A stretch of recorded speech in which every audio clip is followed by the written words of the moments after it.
You are tuned in to What a Baltimore Online Radio.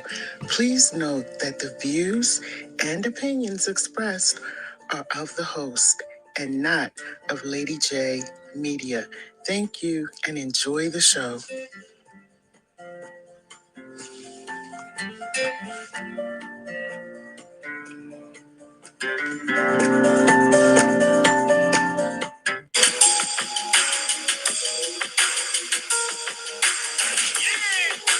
Hey y'all, it's Spitfire Poetry with your host, John Hansborough. Stay tuned. I lived in the land, I built things by hand. Our families were taken, our identities mistaken. For hundreds of years we shed many tears. Although it appears that our culture doesn't respect the tradition we left. And the wisdom is stolen from a place by linoleum. Floors from the windows to the wall, till the sweat drips in the wall. I still can't complain, and all my kids want things. Hello, hello, everybody. Welcome to Spitfire Poetry Shutdown. I am your host, John Hansborough. It is December 15th, 2021. This is being brought to you by Butterfly Entertainment, Lady J Media. Go to ladyjmedia@gmail.com to get a list of all the ways to watch all the shows on What Up Baltimore.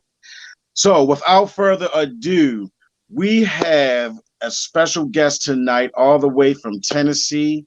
I've been following this lady on Instagram for about a month now, and her poetry just blew me away. So I reached out to her to see if she would like to come on the show, and she gracefully humbled me and let me know that she would be on here. So here she is. I want to introduce everybody to JamSpoken.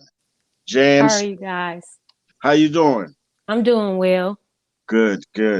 So, where are you? So you're from Tennessee, right? What part of Tennessee are you from? I'm actually from Detroit, but I moved to Tennessee about 5 years ago. I'm in the Nashville area.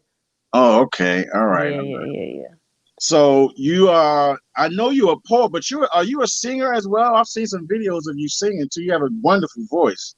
No, I'm not a singer. I just be singing. Really? But I'm definitely not a singer. Yeah. So No. how long have you been writing poetry or spoken word now? So I started writing poetry when I was younger. How old was I? I had to be like in fifth grade. Okay. So I started writing poetry in like fifth grade, and I did like on and off. I wrote poetry, but then I tried to go to school for poetry in like high school, but I wasn't able to go. And then I went to college and did it for a little minute, and then I had stopped when I turned like 18. I started writing poetry, so I haven't wrote poetry or done poetry in like 10 years. So when the pandemic happened, I kind of just had I had a death. My sister had died, and it kind of just made me push me to write. So I started writing again, and then that's how it happened. Absolutely. You know, a lot of people who wasn't writers, who always had it in them, picked up that pen during that pandemic. I know writing for me is therapeutic. That's how I get everything off. You know what I mean? That writing has gotten me through all types of situations in my life. And I respect it so much for what it's able to do for me and for all the people that, you know, like to listen, and the people who like to spit poetry. You know what I mean? It's a beautiful thing, and I'm starting to see it as really a sort of healing for people as well. You know what I mean? Why do you write poetry though? Do you write for therapy, or do you write just because you like to write? Or I mean, what is it about poetry that makes you want to express it? Okay, so for me, it's a few different things. I write for healing, like you said, there. You ever heard of like art therapy? It's called experimental therapy. So people is healing in therapy in all types of art. So it could be drawing, whatever it is to the person's choice. But so I find healing in it. But more importantly, for me, poetry is an outlet for me to teach. Like I feel like my calling is to teach, but I'm gonna utilize everything that I have to teach. So I feel like one of the things God has given me is the ability to utilize words in a way that it can grasp people's attention, but also pull them out. So I that's my real reason for poetry. Like, it's my calling first, then it's poetry, you know? Absolutely, Yeah. absolutely. Well, I know that people can't wait to hear you spit some poetry. I know I can. They're going to get it free. So whenever you're ready, you can share whatever you want. This is a safe space on here, and Okay. for art, I have no issue with any language on my show. This is art, so Okay. it is what it is. Okay. So just let me know when you're ready. Whenever you're ready, you can go ahead. So Oh, okay, okay. you good. I recently wrote this piece. It's called He Knows My Name. Okay. Everyone has a definition of who they want you to be. Whether verbal or unspoken, it lies in their expectation of what you can bring. Always pulling out their journal to write your life. I just hope they write minds in red like Jesus. I prefer my voice not to be tainted by speculations and assumptions of who you think I am. They watch closely, but you cannot read enough pages of my life to know who I am. He asked them on several occasions, who do they say I am? And the response always revealed that they identify you by your hand and not your heart. What a misnomer that they don't even look deep enough to name you, but always yell and put some respect on a name they do not know. They assume I do poetry for show, believing that I need validation from a crowd of people who don't even know me. Jamila means beauty in Swahili. Its roots is Arabic. Jamal for masculine. That's what they named my brother. We were born 25 days and 10 years apart from each other. I wish we could have a heart to heart with each other. Our minds are miles apart from each other, and he doesn't even know me, and we grew up in the same house as each other. How ironic you mistake my love for art as boasting. My pen spent 10 years in the dark, and it only came out because God called me because he knows me. This ain't no food chain game for me. I spend 8 hours at work, another 3 taking 3 girls of myself. So when I write, it's late nights, no sleep, and I ain't waking up off your opinion of me. People always got an opinion, but I truly believe they see in you what they wish to see in themselves. We are mirrors of projection, always projecting. But truth is, I be fighting because I hate being part of a crowd. To know me is to know silence. I often spend quality time with myself because I be feeling like nobody knows me but myself. To know me is to be intimate, not nudity, but purity of the heart. I only undress around those I keep close because I learned that most folks don't like genuine. If I told you I cried before I wrote this, would you know it? If I told you my heart's full of pain, would you hold it? If I told you it's hard to believe in myself, would you quote it? We are a generation full of quotes, but no authenticity. Like you see me, but you never look into me. So I let them read me like they're books, skimming. But Bibles are meant to be studied because the truth is not easily digested and proof read by the Holy Spirit because you can't guess it. So when somebody finally see me for who I am, I know it was God ordained. To see me is to know me. He identified me by my name, Beauty. Poem. Absolutely wonderful. God damn, that absolutely wonderful. Absolutely. I mean, what inspired you said you just wrote that recently? Yeah, I just wrote that. What inspired that? Honestly, I would okay. Well, honestly, like I'm just getting back in the scene of poetry. Like I never did out, even though I wrote poetry, I never performed poetry. So when I started writing poetry this time, this was like, my first time speaking it publicly. So when I started back, people were like, you should do different shows. You should come on here. You know how the Instagram scene is. So I go on there and I support people. And sometimes I was on one little show or whatever, somebody open mic, and sometimes I just was getting this vibe from this one particular person. It was like the vibe.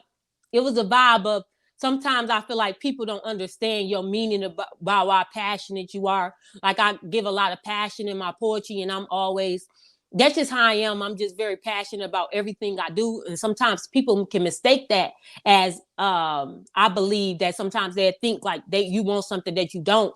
So I kind of just rooted from that theory is that sometimes the world is always have a view of who they think you are or what you esteem to do, but don't even really know you. Like they never take time to get to know the person before they trying to put labels on the cover.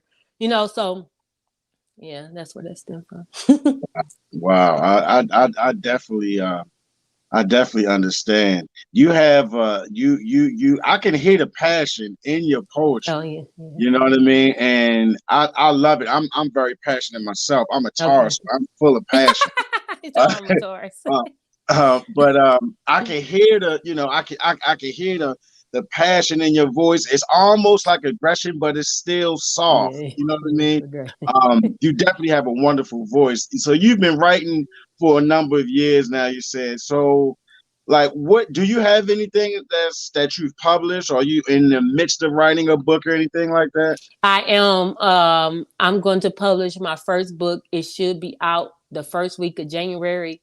I just wrote it. It's my poetry book. Is going to call. It's called Emerging. So I went through the season in the last. I guess everybody went through the pandemic, but in the last few years of my life, it was even before the pandemic. There was a shift. I had went through a divorce, and I came and moved here to Tennessee, and that was Mm-hmm. like 5 years ago. So in the midst of that, moving to Tennessee, God was shifting a lot of things in me.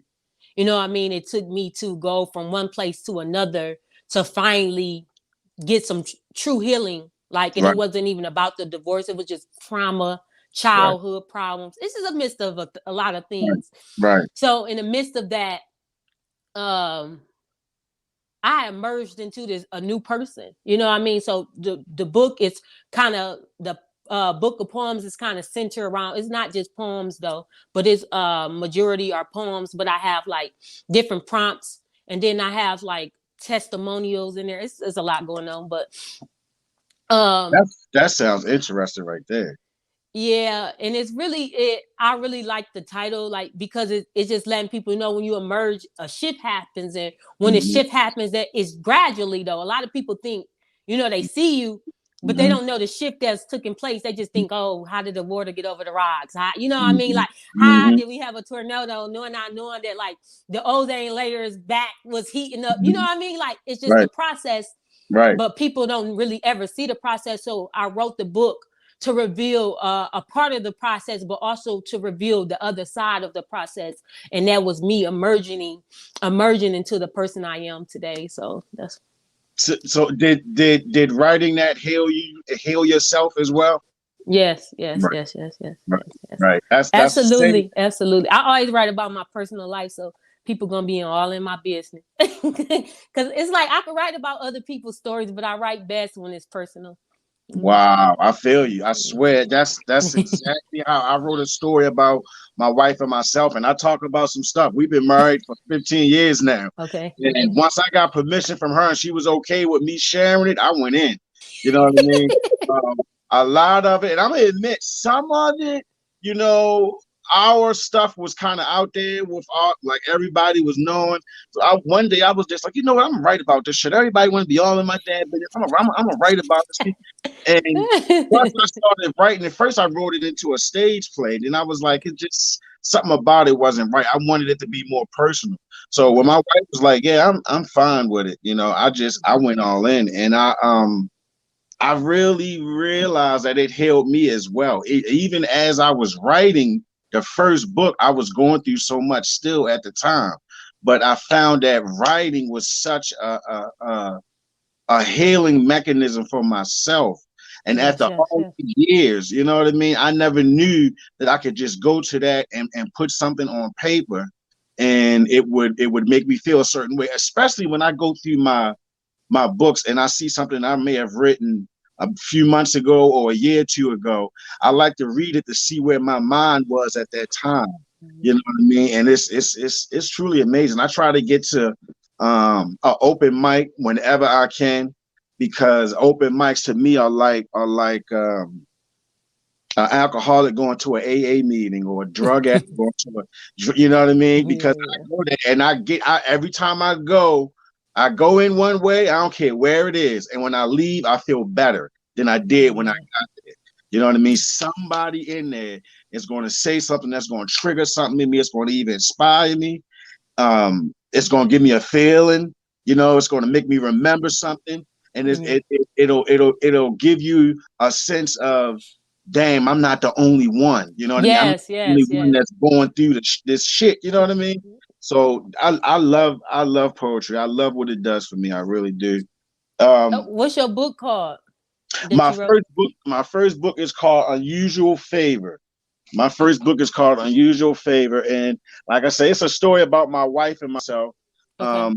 my wife is a singer, so we went through a lot in our marriage, and I was able to write about it to get it off my chest. You know what I mean? And to get a lot of healing from other people. There was other people that read it that really inspired me and helped me to write it. Because at first I was like, I don't know if I want to put it out there, you know. And then as the years went on, because this was in the making from like 2013, really, you know. I Oh wow, okay. wrote it, When did stopped. you release it? I just released it right as soon as the pandemic hit is when I released it. Oh wow, okay. Um, I used to do open mics, and when the pandemic hit, I couldn't do any more open mics, and I didn't know what I was going to do. But my book was already written, so luckily I found a wonderful publisher named Angela Edwards at shout out to Pearly Gates Publisher. She's a sister out of Texas. And she just walked me through the whole process because this is my first book right here, Unusual Faith. That was my very first book. So I did some research on writing and publishing and all that. And I knew something, but I didn't know. I didn't know she really sat me down and helped me to understand all of it. You know what I mean? Yeah, yeah. Ins and outs, and was able to help me get it on Amazon.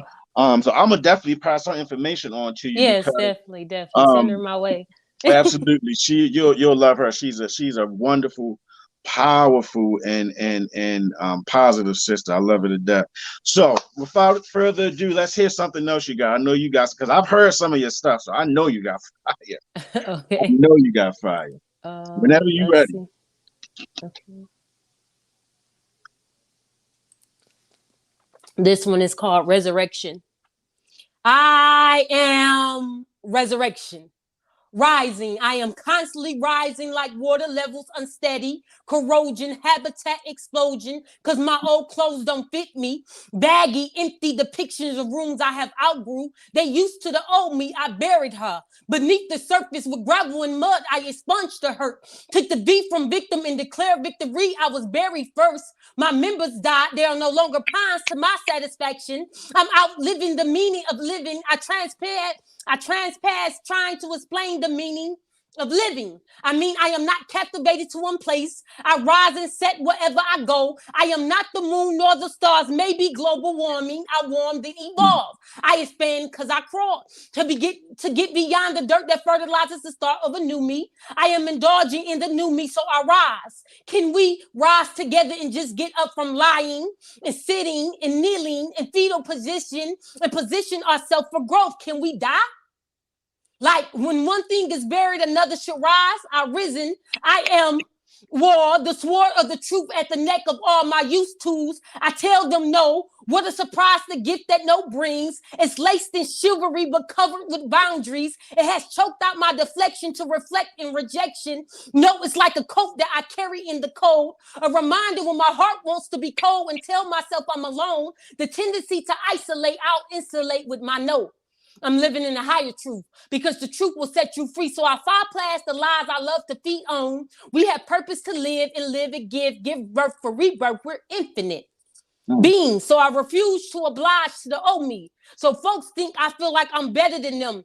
What a choice of words. I'm just above the hearse. I am resurrection. I am above. I hear that shit. I'm above it. I love it. I love it. Oh man, you're powerful. You're very powerful, and I love the passion in poetry. I used to do a little bit of stage acting. Like I love stage plays, right? Okay. And I figured out to incorporate some acting in some of my poems that I have, just to try to reach the listener and get inside so they can feel what I'm saying to them. You know what I mean? I've done I did a couple poems one time at a church breakfast, and that was one of the most humbling experiences of this whole journey that I started so far. There was a lady there, and she went somewhere. You know what I mean? You know how when we could be in worship or at church, and you hear something, or you remember something, and it just takes you to a place where you were, but you're now in a better place. You're in a better space and all of that. So, it may bring up emotion or tears. And this lady was so just she rocking in her chair, and the way she was talking, it just blew me away, and it really humbled me. I will say, I remember a time when, before I started writing, I used to share my story all the time at church. I didn't grow up in a church, but I Okay. started going. I started going at a time when I was going through so much, right? Um, Mm-hmm. so a visiting church comes one night, and I told my testimony, and then there was a lady there who was listening, and she talked about some things that she went through, and she came to me and was like, your story, you're going to share your story for people to hear. You're going to share your story around the world. And it made me feel crazy, because when she walked in, I ain't gonna lie, I was, she walked in, she was kind of looking crazy. I'm thinking to myself, I'm, I'm saying something to myself like, what is this crazy? She look crazy, I don't know what.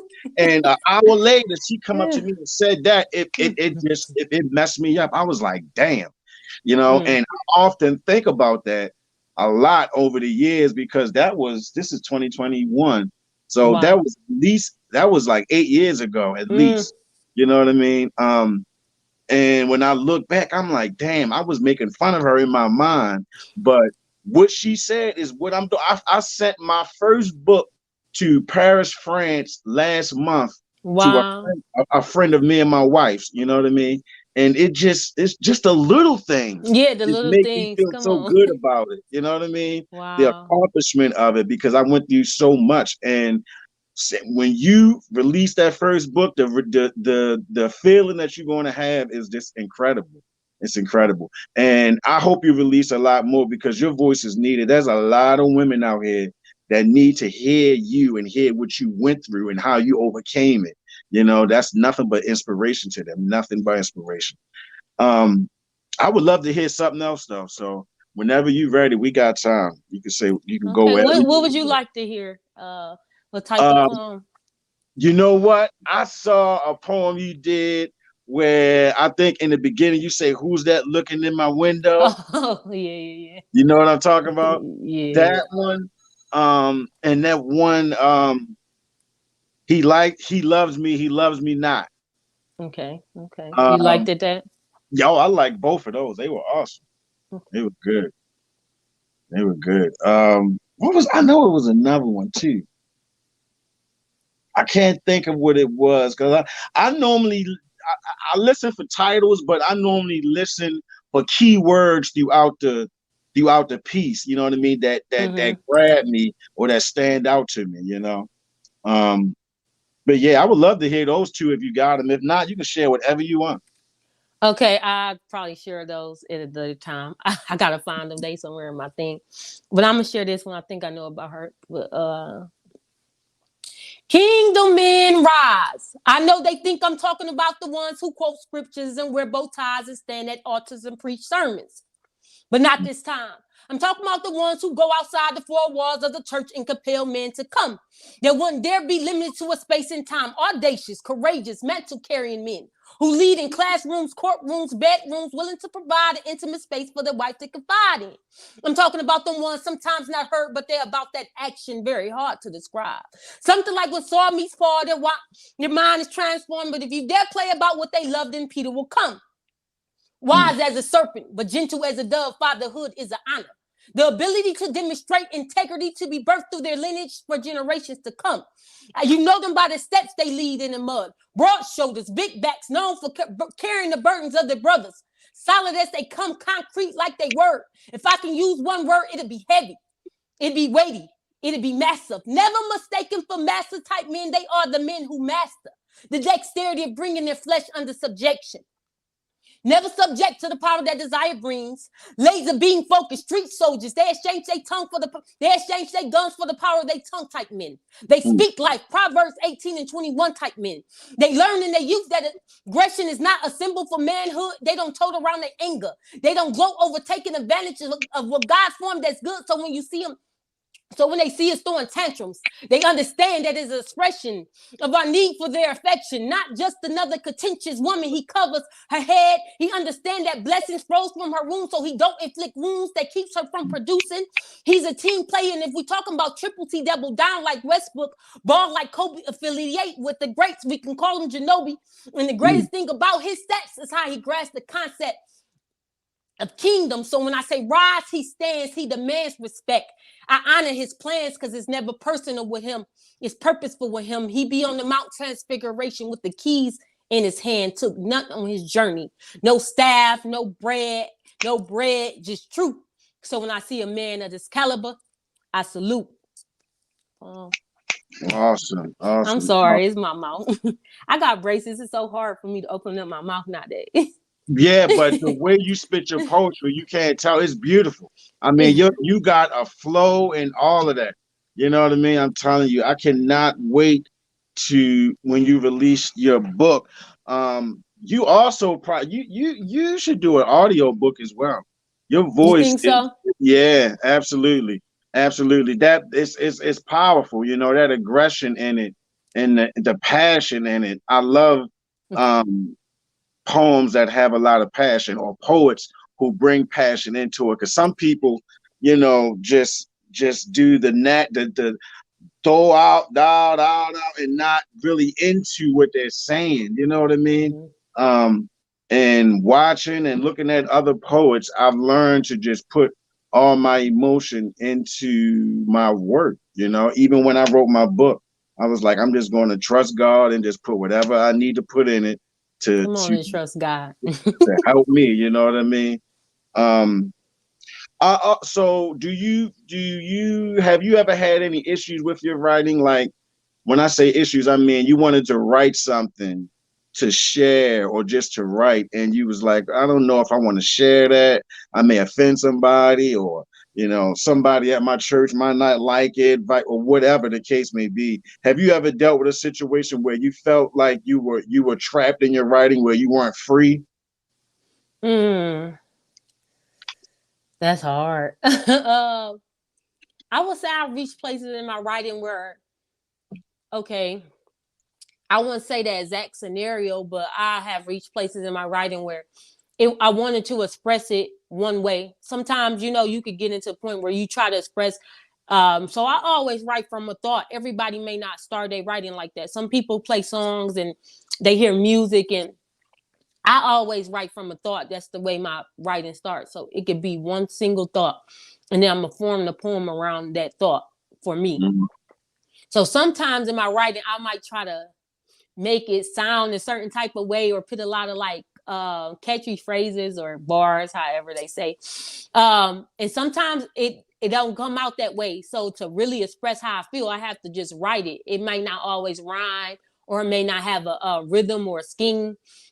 But I'm very controversial, so I'm not controversial, but I speak my truth. Let's say that. That's for lack of better words. So anytime I write, it's always going to be from the most authentic place, because I don't do what I do for anything else but that. I'm such a believer of truth that if I hold back my authenticity, then I'm holding back me. So it's like, what I'm going to write for? You know what I mean? Like, what's the point of me writing? So even in the offense to people, sometimes I still be like, I gotta be me. And if I offended you, I always think about God. Like, God offended a lot of people, but he, in the midst of him offending a lot of people, he was set for assignment, and his purpose was greater than what they could conceive in a moment. So a lot of times you're going to offend people along the way, and you got to be willing to get uncomfortable and be in uncomfortable places to stand for what you're supposed to stand for. So it's like, sometimes, you know, I go to, like, you know, poetry be done in bars and in clubs and a lot of things. And it's sometimes I almost felt like, I shouldn't say this. I shouldn't be in here talking about God. But I'm getting to the place where it's like, I'm going to go. If he say, send you, if I sent me to go, I got to go. And Right. if that's my assignment, I got to be on my assignment. I can't be like, because I had did one poetry slam. I'm trying to get into it because every time I do poetry, people are like, you need to just do slams because you got like that voice for slams. So I tried to go to one poetry slam, but like everybody be like, you need to pick a poem according to the audience. Like, so if the energy is hype, you need, like, so this was Right. people may gave me advice. And sometimes I try to do that, but I'm learning that don't work for me because I feel like I'm not living in my higher truth. You know what I Right. mean? Like if I pick a poem or spit something according to the people, then I'm not living in my truth. So so that's for me. That's what I do with my writing. It's really God centered. They don't all sound God. Everything is not godly in my thing, but at the root of what I want my hearers to hear is stem from my relationship with God, from learning. It's kind of like I am in the mental health field. That is my job. So a lot of that comes out in my writing to kind of express to others ways to clear their mind, because like I'm just clearing in my mind. When I wrote that poem, I Am Resurrection, I didn't feel like I was resurrection, but I learned along the way that whatever that you don't feel, write the opposite of what you feel, because there's power, life and death in the power of your words. So people just write poetry, but I'm writing manifestations. I'm manifesting my life. So when I wrote that poem, He Loves Me, it wasn't because I had a husband, it's because I'm ready for a husband. So He loves me, and this is the way my husband is going to love me. So I got to speak what I don't see because I believe it so much. I'm going to manifest it until I see it. And I believe that words shape the world. In the beginning, God created the earth and He spoke them. You know what I mean? Like, I don't want to be too No, churchy, you're but fine. You're absolutely fine. Believe me. Believe me. So, you know what I mean? So I live off that concept of my words have power, because there was a point in time I can look and see the power that my words have when I spoke death over my marriage and it died. You know what I mean? And I spoke death. You know what I mean? Like sometimes we just think that life has just power and manifestation, but you manifest whatever you speak. So I saw the bad side of my words and how much power they hold. So I realized if I got power to speak negative things and I got power to tear down myself and tear down others, imagine what I could do if I spoke positive, what type of change and healing that I could bring. So that's my assignment. Yeah, it's my assignment. Absolutely. It's nothing like it. Do you feel like that is your purpose? I do. I do. It's nothing like that, is it? It really No. isn't. It really isn't. Because and I say that because I'm 46 years old and I've just realized that what I'm doing is my purpose maybe 4 years ago. You Okay. know what I mean? Yeah. As I began to get into writing and use it for a form of therapy for myself, Yes. I noticed that that's exactly what it was doing for me, and that's what I'm supposed to do. It's the only thing that makes me feel great to do it. Um, People always say try to do what you love. You know what I mean? Yes. And Yes. Yes. Yes. when I'm doing poetry or writing it or reciting it or going anywhere, I don't feel like I'm working. I'm just happy. I, I feel like I'm letting off and stuff, and I'm doing something that I love. You know what I mean? Yes. Yes. Yes. So I try to go, like I said, I try to go to open mics as much as I can, and when I'm there, I always get inspired by somebody. Sometimes I've inspired other people, which is also a great feeling. What is the open mic scene like in Tennessee? Do you go out to any open mics that much? I've been trying to go out to more. It's not a lot here. It's not really a lot. It's very, very, very a small community. Once you done been to two, three, everybody that's gonna be at every other one. Gotcha. So it's small, but they have something that if you want to go, it's something that you can go to weekly. It's things that they actually have, events that they have. I know one is every other Wednesday. And then I know some other people, they do some on Saturdays. So it's a way to get out there. Definitely, I wouldn't say it's the biggest thing, because Tennessee is predominantly white. So the African American presence here is like this small. Right. You know what I mean? And I'm not saying white people don't do poetry, because they Right. do, Right. But majority of people who do spoken word poetry are kind of stems from rap, rap and poetry.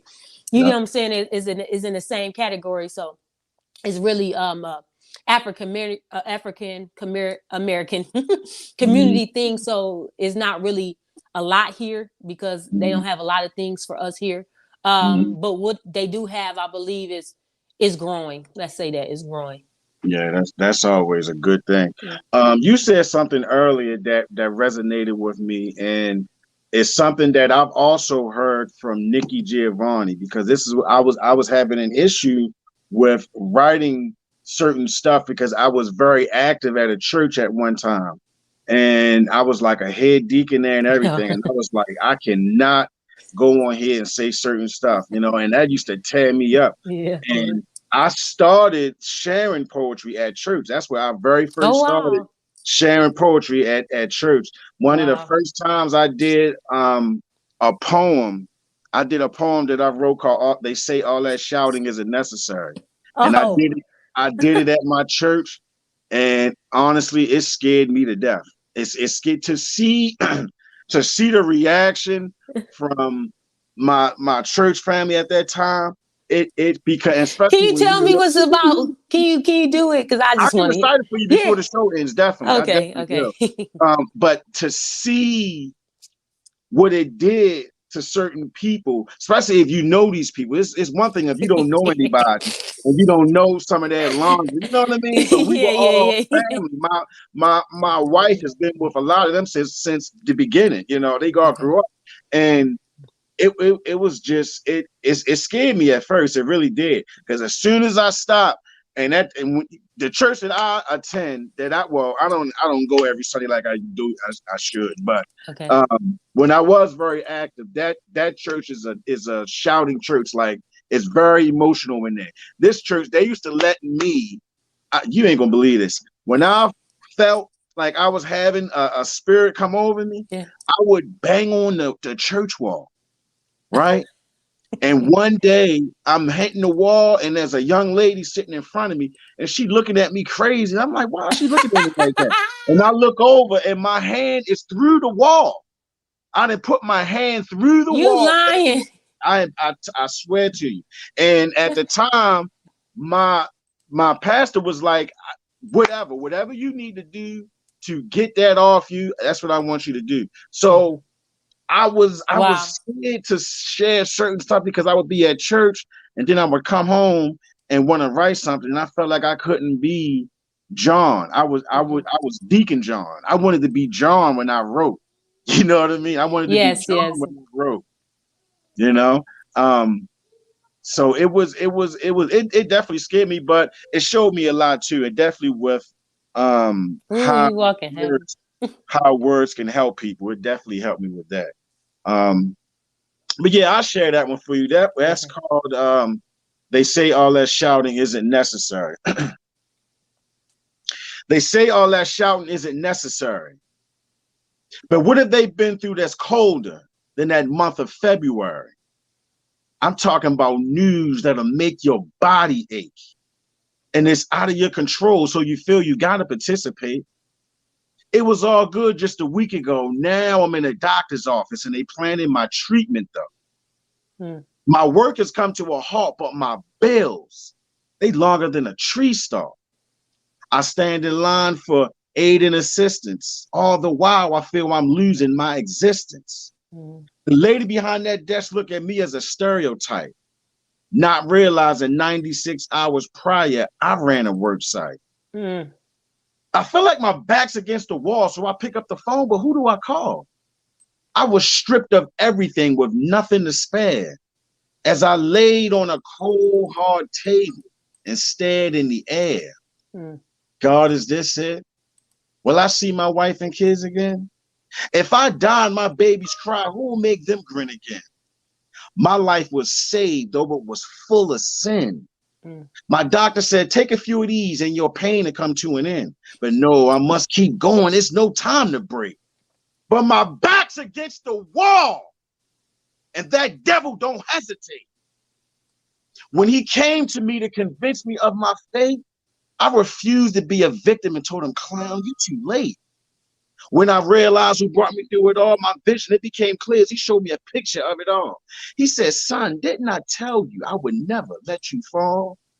It was then I decided to serve him in the midst of it all. Come on. So if you see me go crazy or start to bang on a wall, it's my way of praising him because he brought me through it all in peace. Yes. Yes, yes, yes, Yeah, yes, that yes. and I look, when I first shared that at my church, we went off for like at least 5 to 8 minutes.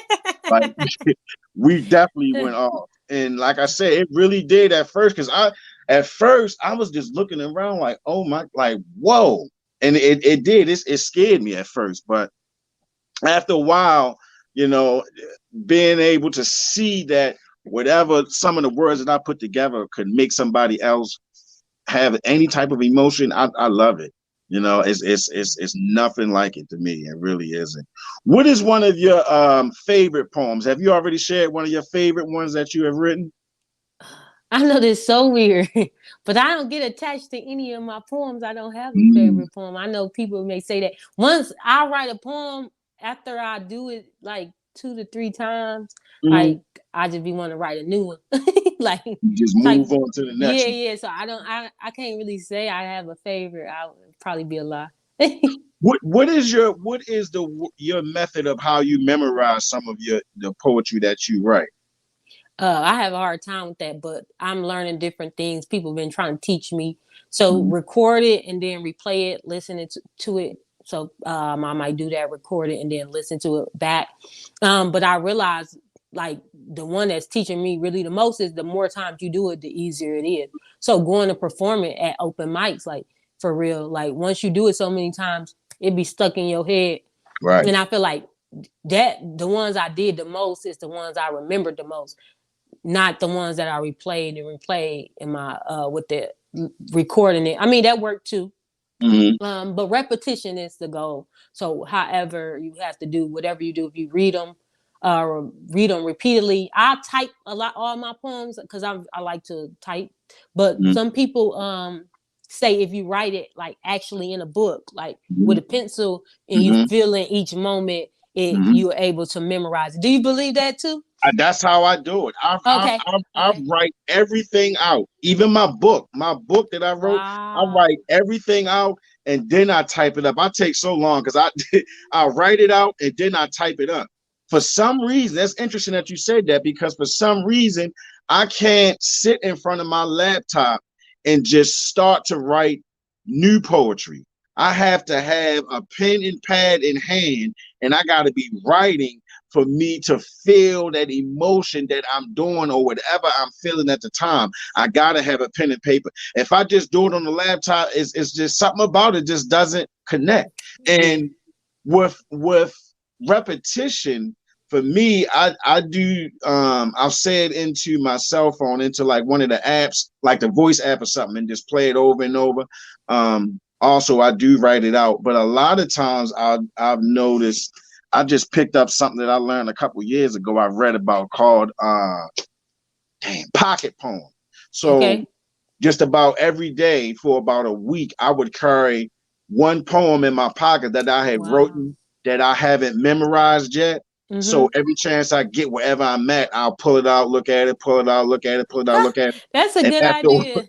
after a Yeah, while, you know yeah. what I mean? You'd be surprised at how our minds work and how we're able to remember certain things. You know what I mean? It's really um it's really amazing. So who are your favorite poets? Do you have any?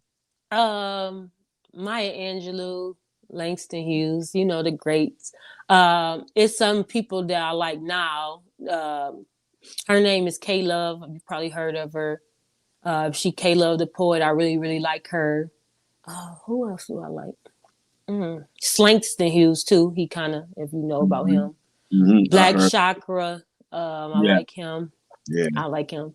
I like aggressive poets. yeah. So they I always like get me because it's well, I I like hear you. I it. hear you. I look. I had Black Chakra on here Oh, before. you did? Yes, I did. I met him at an open mic that one of my sisters do. It's called Poets for Dinner. If you're ever Okay. in Baltimore, you definitely I need to check seen it that out. before. Yeah.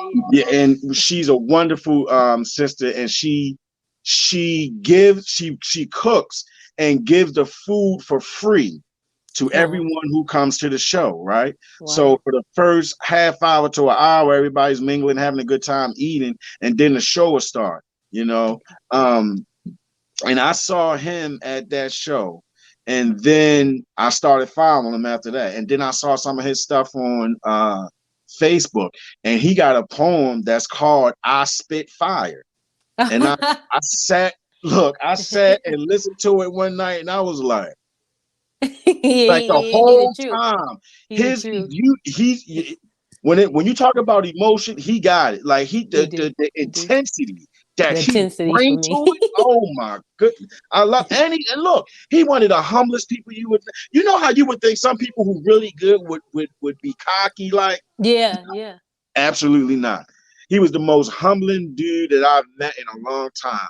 You know what I mean? He shared something with me. He told me that when he was in, I think it was either middle school or elementary school, he said.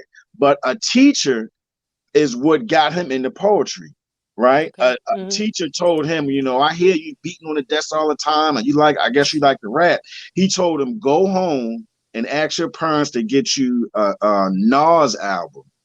And he Mm. said, when you listen to it, every word that you don't understand, write it down and look it up. And that's how he started writing back then. And Wow. he's so good at it. Like He is. He very, very good. he's awesome He's at it. very, Him. very good. There's another one from here. Look up. There's a sister named Lady Breon, who is awesome. They are friends and connected. She is awesome too. Like they really inspire me. I went to some open mics and I saw them. I saw Black Chakra and another brother named Kenny something. I had him on the Mm. show before too. When I saw them, I said, "Oh shit, this is what I want to do. This, Say this is it. This is this it. is it right I here. This love is to be that like to be inspired by other poets. Like it's my favorite. You know what I mean? Like I right, right. always went to poetry when I was younger. I just used to go. Like, you know what I mean? I never used to perform, but I just used to go because I love it so much. And Mm-hmm. the sometimes like you said, it's like you go through, depends on which one you go to, but you just go through so many different emotions. They know how to, and then you just be like, yeah, this is it. Like some people, they got it. You know what I Yep. mean? And it's like when they deliver it, you feel it. You know what I mean? Right. Like it Right. shift atmospheres. So it just be like, yeah, I really like them. Yeah. Yeah. It's powerful to when you really feel it. You know what I mean? It Yes, really yes, is. yes. I love it to death. Um, So I appreciate you for coming on. I really do. This has been so fun. I have to have you back at some point. Um, but when you come back this time, that book is going to be published, so we can That's talk right. about where to get it from. You know what I mean? You Okay. definitely speak that in existence. And I learned something from another one of my sisters called she calls it affirmation poetry, where she writes for herself, where it's stuff that's an affirmation for her that she may have experienced or somebody may have put something in her ear and she's like, damn, that's a confirmation for me right there. So she would do stuff like that. So with your writing, like you, I don't know what I would call it, but you definitely heal you and you heal so many other people. You definitely do. And I appreciate what you do. I've been following you on Instagram for the longest. I'm so glad that you agreed to come on the show. I think I saw you on Instagram because somebody shared one of your poems or something. And that's when I started following you. You know what I Oh, mean? okay. I ain't Yeah, know how. Yeah. that's when I started following you. I saw you do that one where say my bar. Do you know that one, that bars one that you do? Can Yeah. you do that before we go real fast? Yeah, I got you. Hold on, I gotta Okay. find it. But I think I got it like right I here somewhere. remember that one. I listened to that like 4 times, like damn. You know what I mean? I like how you just jump off with that with the aggression as soon as you start. My bars are like I was like, okay. Yeah. Yeah. Okay, I'm gonna do this, and then I have another one I like to do as my ending Okay. piece. It's the Absolutely. first poem that I wrote to get back into writing. It's always a dedication to my sister, so I do it for every show I do. But I'm gonna go do this. My bars be like bridges, London falling down on deaf ears. I am the mortar, standing in the gap to bring order. Y'all want me to spit some cute shit, but I'd rather spit some truth shit. Take this premise: if I am a god, then God must exist. We resist the need to conceive that words are building blocks, so we build with our words. When London bridges was falling, they thought iron would work. Build it up with wood and clay, anything not to fill a 40s days. We custom the leaves when falls at bay, like the decline of hip hop ain't God calling the poets. I heard him when he said, get him, I got him. Red dots usually spot him, but I don't like optics, I use clear eyes. My boss be like Snickers, when a nigga hungry, I feed him. Open his third eye and I greet him with the sunshine light on his life, not his spirit speaking. My boss be like whiskey, Tennessee to be the Zach, but this ain't Jack. More like Jill with skill here to put the D on the map. This ain't rap, just imagery. Picture perfect similes like the bronze skin and the wool on his head, the fire in his eyes. So when I open in my mouth, I spit fire. No surprise, I am my father's child. The sum of all parts, I stand still and let my soul position itself. I call it art. X marks the spot. I am the totality. My bars be like bang theoretical sparks. I am the constellation of Pluto and Mars, meaning I am death and war. I ain't get this far without having to go through shit. Niggas go through shit and piss when they cough. Long bars, but mentality be off. How you hate your own kind? Niggas treason for the season like they hate their own spine. You ain't no stand up nigga. Stand up. We are in the midst of a genocide. They want us to come out with our hands up while they're still lies. My bars be like pressure. I burst pipes like I'm under the weather. And I don't need Vicks because I ain't fighting with no dogs. I'd rather box with my mind, but y'all rather sleep shit. This that wake you up meat shit. I heard there was a bar challenge. I came to eat shit. My bars be like barometer, determining the altitude. My comebacks be like Steve on Blue's Clues. I leave clues, but niggas never get the message. They rather me spit about gun bars.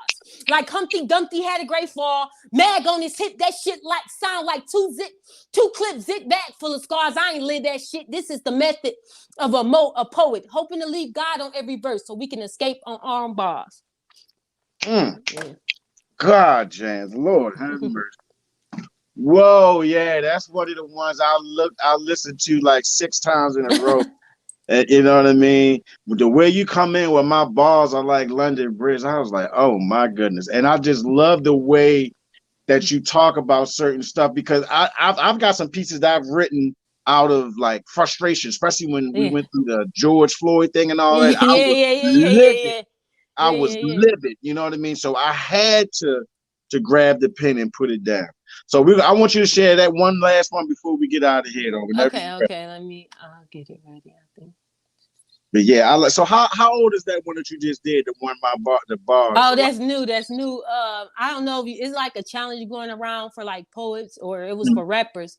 But the poet, I don't know if you know him. His name like Z Baltimore or whatever. Me from Baltimore too.